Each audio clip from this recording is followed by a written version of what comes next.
Corona से बचाव के लिए आयुष मंत्रालय द्वारा एक नोटिफिकेशन जारी हुआ है जो आप लोगों के व्हाट्सएप पे लगातार सर्कुलेट हो रहा है।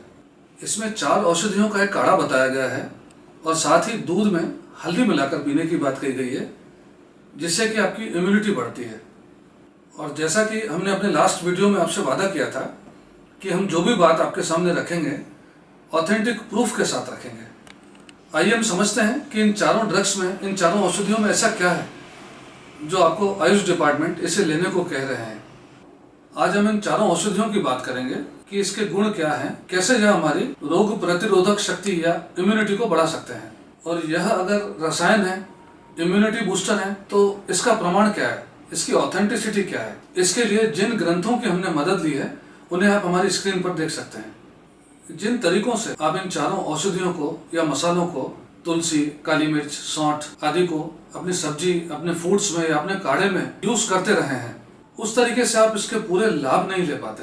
क्योंकि ज्यादातर अपने फूड्स में या डिशेस में आप इसे केवल टेस्ट के लिए यूज करते हैं, जबकि औषधि के रूप में इन्हें यूज करने के तरीके अलग होते हैं।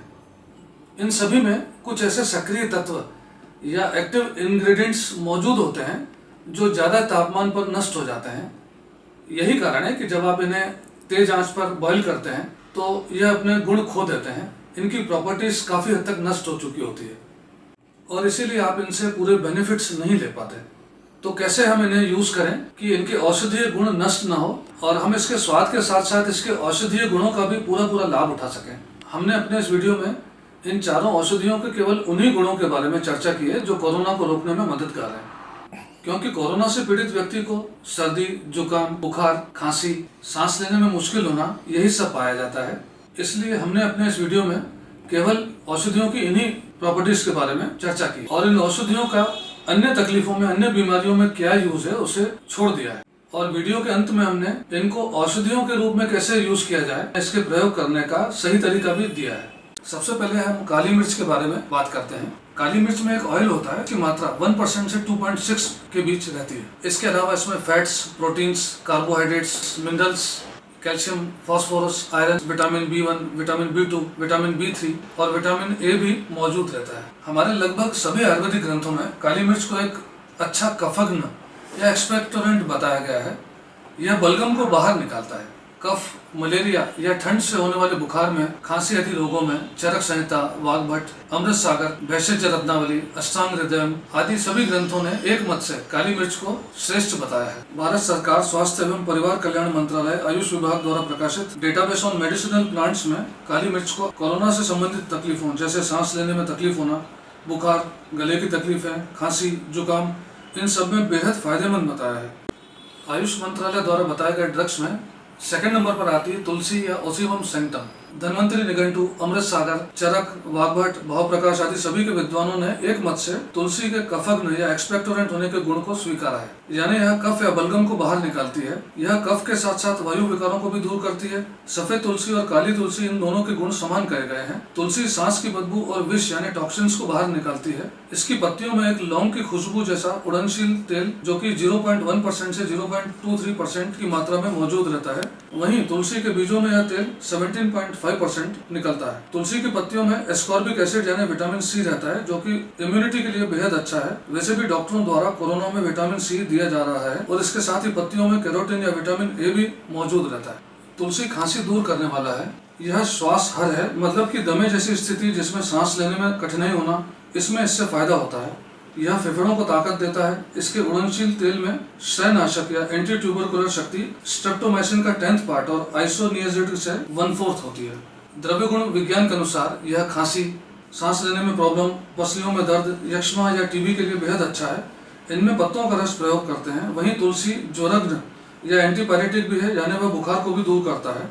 यह अकेला लेने से वात, श्लेष्मिक ज्वर या इन्फ्लुएंजा फीवर, जुकाम, नाक बहने आदि में फायदा करता है। वहीं यदि काली मिर्च के साथ लिया जाए तो विषम ज्वर यानी मलेरिया, बुखार या ठंडी के साथ होने वाले बुखार में विशेष रूप से फायदा पहुंचाती है। विभिन्न विष या पॉइजन्स या टॉक्सिन्स को बॉडी से बाहर निकालने के लिए इसका यूज होता है। जैसे बासी भोजन, फफूंद लगा या विरुद्ध भोजन आदि जो गलती से यदि ले लिए जाए, उनमें यह अच्छे से आपकी गलतियों को संभाल सकती है। वहीं इसके बीजों का प्रयोग हर तरह की शरीर की कमजोरी को ठीक करने में होता है, ऐसा द्रव्य गुण में वर्णन है। वहीं आयुष विभाग द्वारा प्रकाशित आयुर्वेद के ग्रंथ कहते हैं कि तुलसी न केवल बुखार, बलगम, दमा, सांस की तकलीफ को ठीक करती है, बल्कि ऐसे बुखार जो पशुओं के संक्रमण यानी एनिमल्स इन्फेक्शंस द्वारा मिले हों उनमें भी फायदा करती है और उल्टी आना, हिचकी आना और गैस्ट्रोपैथी यानी पेट की खराबियां, ब्रोंकाइटिस यानी ट्रेकिया या फेफड़ों में जाने वाली श्वास नली की सूजन, कैटाराइल फीवर या सर्दी के कारण होने वाले बुखार या अन्य किसी भी वजह से रेस्पिरेटरी सिस्टम या श्वसन संबंधी अंगों, फेफड़ों आदि की सूजन में इसे दिया जाता है। गीली अदरक को ही जब हम सुखा लेते हैं तो उसे सौंठ कहा जाता है। दोनों के ही गुण या प्रॉपर्टीज एक जैसे रहते हैं। सौंठ में protein, fats, carbohydrates, minerals, calcium, phosphorus, iron, iodine, chlorine मौजूद रहते हैं। सौंठ में विटामिन ए, विटामिन बी और विटामिन सी भी होते हैं। सौंठ एक अच्छी डाइजेस्टिव औषधि है। गले के रोग, सूजन, उल्टी, पेट रोग, भूख की कमी, इन सभी में अदरक का रस या सौंठ का फांट दिया जाता है। यह एनीमिक कंडीशन यानी खून की कमी दूर करती है। अब आयुष डिपार्टमेंट सौंठ के विषय में क्या लिखते हैं इस बारे में बात करते हैं। सौंठ लेग्जेटिव है। लेग्जेटिव का मतलब होता है जो कब्ज दूर करे। पाचक यानी डाइजेस्टिव है। भूख की कमी में इसे दिया जाता है। सर्दी जुकाम, बुखार, ब्रोंकियल अस्थमा, खांसी, एक्सपेक्टोरेंट यानी बलगम निकालने वाला, एंथेलमेंटिक यानी आंतों और पेट के कीड़ों को मारने वाला, डिजीजेस ऑफ फारिनेक्स यानी श्वास नली की तकलीफें इससे दूर होती हैं, हाइपर एसिडिटी, रियोमेटॉइड अर्थराइटिस, इन्फ्लामेशंस यानी हर प्रकार की सूजन, इन सब में बेहद फायदेमंद है। अब हम बात करते हैं दालचीनी की। दालचीनी में जो पदार्थ पाए जाते हैं वे यह है।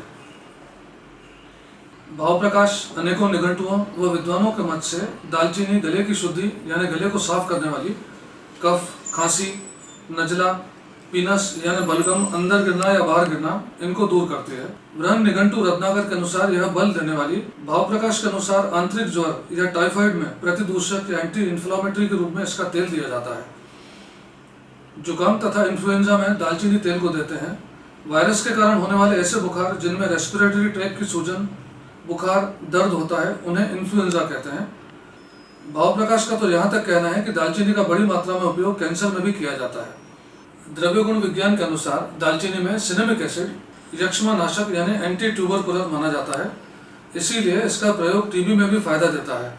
वहीं धन्वंतरी निघंटु ने इसे खांसी, जुकाम, गले के रोगों में बहुत लाभदायक माना है और राज निघंटुकार ने इसे रक्त में श्वेताणु वर्धक यानी व्हाइट ब्लड सेल्स इंक्रीजर कहा है। आपकी जानकारी के लिए बताना आवश्यक है कि किसी भी बीमारी से लड़ने में इन्हीं व्हाइट ब्लड सेल्स की ही भूमिका रहती है। इस हिसाब से दालचीनी एक अच्छा इम्यूनिटी बूस्टर है।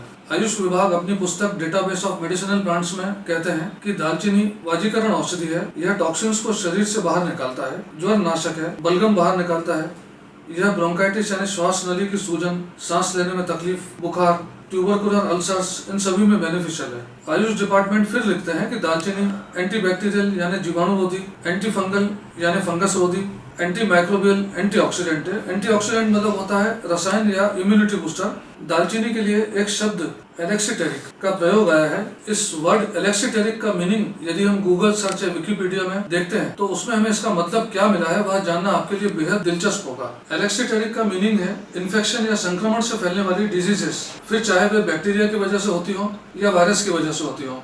यह बात मैं फिर से रिपीट करूंगा कि बैक्टीरिया और वायरस दोनों से होने वाली डिजीजेस बोली हैं और कोरोना की वजह भी एक वायरस है, इसीलिए यह कोरोना के ट्रीटमेंट में बिल्कुल हेल्पफुल रहेगी। तो जो भी औषधि वायरस से और बैक्टीरिया से, इन दोनों ही से होने वाली बीमारियों को रोकने में सक्षम हो उसे ही एलेक्सीटेरिक ड्रग कहते हैं। इसीलिए दालचीनी को कोरोना में यूज किया जा सकता है। 3 बातें हमें मिलती हैं एलेक्सीटेरिक जो औषधि है उसके बारे में गूगल सर्च में। पहली बात तो यह कि जो भी औषधि कॉन्टेजियस मतलब पर्सन टू पर्सन यानी एक व्यक्ति से दूसरे व्यक्तियों में छूने, खांसने या छींकने द्वारा फैलती हो, जैसे फ्लू, कोल्ड एक्सेट्रा, और इनको रोकने में सक्षम हो, उसे एलेक्सीटेरिक कहते हैं। दूसरी बात, इन्फेक्शियस डिजीजेस या संक्रामक बीमारियां जो माइक्रोस्कोपिक जर्म्स, बैक्टीरिया या वायरस के कारण ऐसी बीमारियां जो फैलती हैं, इन बीमारियों को भी रोकने में सक्षम हो, उसे एलेक्सीटेरिक कहते हैं। और तीसरी बात, इफेक्ट्स ऑफ पॉइजन मतलब किसी जहर या टॉक्सिन से होने वाले प्रभाव या इफेक्ट को रोकने में भी सक्षम हो, ऐसी औषधि जिसमें ये तीनों प्रभाव हो, ऐसी औषधि को ही एलेक्सीटेरिक कहते हैं। और दालचीनी के लिए ऐसी शब्द का प्रयोग हमने नहीं बल्कि आयुष डिपार्टमेंट ने किया है।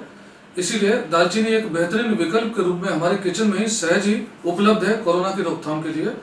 अब हम इनके डोजेस के बारे में चर्चा करते हैं। रूटीन में आप इनकी क्वांटिटी अपनी आवश्यकता के अनुसार ले सकते हैं, लेकिन डिजीजेस या प्रॉब्लम्स की स्थिति में इनके डोजेस चेंज हो जाते हैं। लेकिन डिजीज या प्रॉब्लम की स्थिति में इनकी वह क्वांटिटी जो आपको लेनी है उसका हमने चार्ट बता दिया है। उदाहरण के लिए तुलसी को कम से कम 1 ग्राम लेना ही पड़ेगा, नहीं तो एक्सपेक्टेड रिजल्ट्स नहीं मिल सकेंगे। तुलसी की अगर पत्तियां लेते हैं तो कम से कम 1 ग्राम और अधिकतम 3 ग्राम इसे ले सकते हैं। अगर तुलसी के बीज हैं तो भी कम से कम 1 ग्राम और अधिक से अधिक आप इसे 3 ग्राम तक ले सकते हैं। इसी तरह अन्य सभी के बारे में कृपया चार्ट में देखिएगा कि कौन सी औषधि को कितनी क्वांटिटी में लेने पर रिजल्ट्स मिलेंगे। अब सबसे आखिरी और खास बात, क्योंकि काली मिर्च, तुलसी, दालचीनी, सौंठ, हल्दी, इन सभी में एक तेल मौजूद रहता है और इन्हें गर्म करने से वह तेल और एक्टिव इंग्रेडिएंट्स यानी सक्रिय तत्व नष्ट हो जाते हैं और इसीलिए आप इनसे पूरे लाभ या बेनिफिट्स नहीं ले पाते। तो कैसे हम इसे यूज करें कि इसकी मेडिसिनल प्रॉपर्टीज भी नष्ट ना हो और कैसे हम इसके स्वाद के साथ साथ इसके औषधीय गुणों का भी पूरा लाभ उठा सकें। सबसे पहला तरीका यह है कि इसका अर्क बनाकर प्रयोग करें। याद रखिएगा कि काढ़ा और अर्क इन दोनों में फर्क होता है। अगर हम किसी औषधि को पानी के साथ बॉईल करते हैं तो हमें काढ़ा या डिकॉक्शन मिलता है, लेकिन काढ़ा बनाने से इनको गर्म करना पड़ेगा जिससे इनके एक्टिव इंग्रेडिएंट्स नष्ट हो सकते हैं। इसलिए अर्क बनाकर प्रयोग करें, लेकिन अर्क बनाने का वीडियो आपको अलग से मिल जाएगा, इसी वीडियो में बताना संभव नहीं है। दूसरा तरीका यह है कि इन्हें कुनकुने गर्म पानी के साथ मिक्सर में ग्राइंड कीजिए या सिलबट्टे पर इसका पेस्ट बना लीजिए और इस पेस्ट को भोजन बनाने के दौरान सबसे आखिरी में प्रयोग करें ताकि ज्यादा आंच से उनके गुण या प्रॉपर्टीज नष्ट ना हो। तीसरा तरीका है कि अगर इसे ज्यादा फ्लेम पर, ज्यादा तापमान पर बनाने की मजबूरी हो, जैसे कि हम ग्रेवी बनाते समय छौंक या बघार लगाते वक्त इसे यूज करते हैं, तो इनकी आधी मात्रा उस वक्त और बाकी की आधी मात्रा खाना बन जाने के बाद में गर्म सब्जी में या छौंक या बघार में डालकर और तुरंत गैस से उतारकर ढक्कन लगा सकते हैं। चौथा तरीका यह है कि इनके पाउडर को खाना परोसते वक्त ही यूज करें, मतलब इनके पाउडर को परोसे हुए भोजन के ऊपर छिड़क कर प्रयोग करें। पांचवा तरीका यह है कि बेहद कम आंच पर इन्हें पानी के साथ बॉईल करें और साथ ही ढक्कन लगा रखें ताकि जो भाप बने वह वापस उसी में गिर जाए। छठा तरीका है कि इसको फाँक कर और ऊपर से पानी पी लीजिए, इसमें आपको इसके पूरे फायदे मिलेंगे। अगर चाहें तो इन्हें चबाकर भी खा सकते हैं। इन तरीकों से आपको इन औषधियों के पूरे बेनिफिट्स मिलेंगे और कोरोना से लड़ने के लिए आपकी रोग प्रतिरोधक शक्ति या इम्यूनिटी बढ़ेगी। कृपया सही तरीके आजमाइएगा और पूरा लाभ लीजिएगा। धन्यवाद। जय भारत, जय हिंद।